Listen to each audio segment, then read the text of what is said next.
भाजपकडून एकाच कुटुंबातील 6 उमेदवार नांदेडच्या लोहा नगर परिषदेत हा सगळा प्रकार आहे।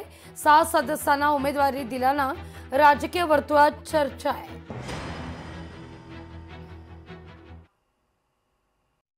भाजपकडून त्यांनी जी घराणेशाही हुकुमशाही ज्या पद्धतीने केलेली आहे, स्वतः 3 भावजया 3 भाऊ 1 मेहुणा अशी 7 जणांची उमेदवारी त्यांनी दाखल केलेली आहे। त्यांचा कार्यकर्त्यावर विश्वास नाही आणि जनतेवर विश्वास नाही की बाबा आपल्या पॅनलमध्ये कोणी यायला तयार नाही, म्हणून त्यांनी घरची उमेदवारी दाखल केलेली आहे। आणि या माध्यमातून त्यांनी घराणेशाही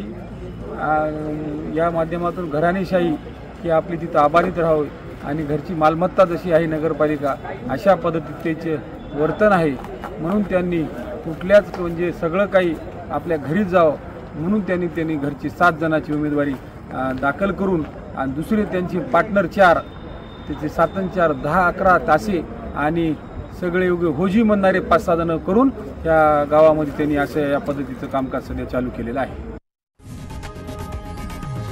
लोकशाही मराठी ऐका, पहा, जागरूक रहा।